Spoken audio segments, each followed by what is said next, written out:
Hi everyone, this is Mrs. D'Amico. Did you know that April is National Poetry Month? Well, it's that time of year again, so we're going to look at some poetry. Today we're going to be looking at concrete poems. By the end of this lesson, you will be able to define concrete poem and you will create a poem of your own. So the first question I have is, are they poems about concrete or cement? Well, no, they are not. Here's your definition. A concrete poem is a poem written so that the shape of the words on the page matches the subject of the poem. Sometimes it's called a shape poem.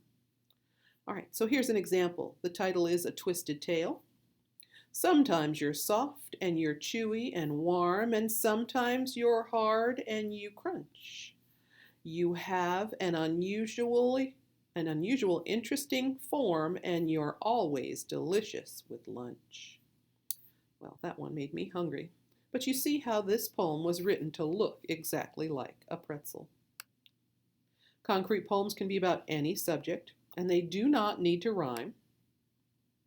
I'm going to show you a few more examples from this book, Ode to a Commode, Concrete Poems. It was written by Brian Cleary. I like this one. It's a little silly.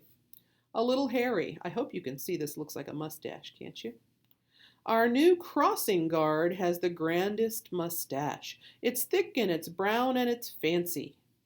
Not every one could make whiskers look good, but they sure look terrific on Nancy. I told you this one had silly poems in it.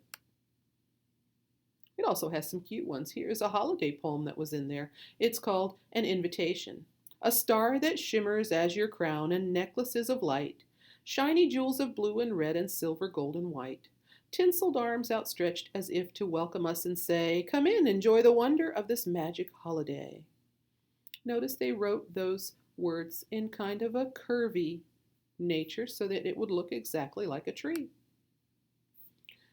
And I think everyone here who has any kind of brother will be able to relate to this poem. It's called My Brother's Shoe.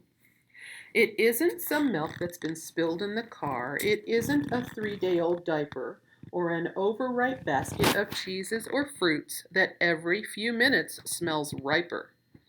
This isn't the egg that was hidden for Easter and found when Thanksgiving was through. No, this is the smell that can only be found wafting out of my big brother's shoe. P.U. So you can see that book has a lot of silly poems in it, but they're all concrete poems. Here's the last one I'll share from that book. It's called No Wonder He's So Quiet. Wonder why that title is there when this obviously looks like glasses. Now I can see every branch of a tree, each blade of grass, blue jay or ant. I also found out what I thought was my friend was really a tall potted plant. So if somebody thought a potted plant was a person, they need to go and get new glasses, don't they? All right. This book is called Wet Cement, a mix of concrete poems by Bob Raska. And look at this one. It's called Lightning. The title is down there at the left. And then the poem radiates from here down. From a bad mood sky, tears, then a jagged slash. Oh, let's try that again. From a bad moon sky, tears, then a jagged slashing flash of anger, ear-splitting obnoxious, a cloud tantrum.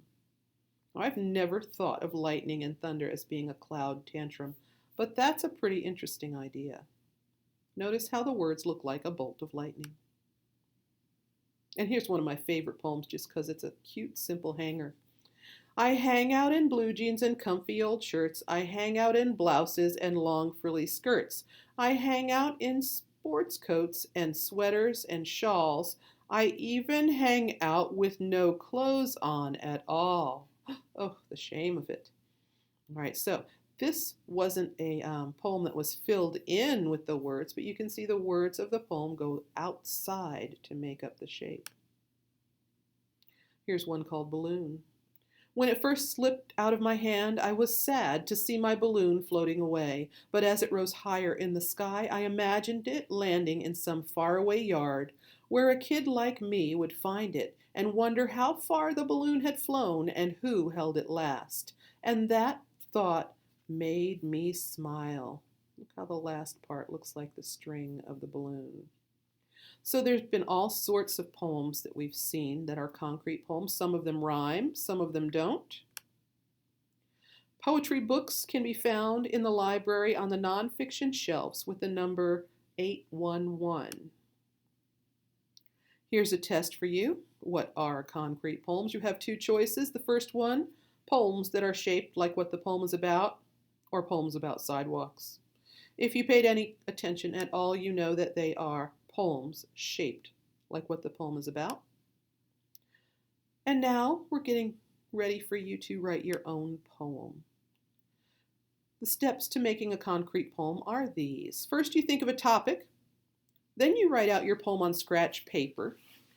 Then you draw a simple outline picture of the item, and you copy your poem inside the shape that you drew, or you could write the poem around the outline of the drawing. Now I'll lead you through this with a simple one that I made. Here's an example. Step 1, you think of a topic. I must be hungry because I thought of apples again. Step 2, you write out your poem on scratch paper. So here's what I wrote. It's just short for our purposes here. Crunchy, crispy, sweet, and yummy. Apples taste good in my tummy. Then you draw a simple outline picture of the item. And then copy your poem on the inside. Crunchy, crispy, sweet, and yummy. Apples taste good in my tummy. Or you could copy the poem around the outline of what you drew. So instead of writing the poem inside like this, you write it around the outside. And if you want, you could color it in and make it look colorful and attractive. So now it's your turn. You're going to make a concrete poem of your own. When you're done, take a picture of it and upload that picture to our Google Classroom. I hope you have fun making those concrete poems and reading poems from books from here in our library. So until next time, bye-bye.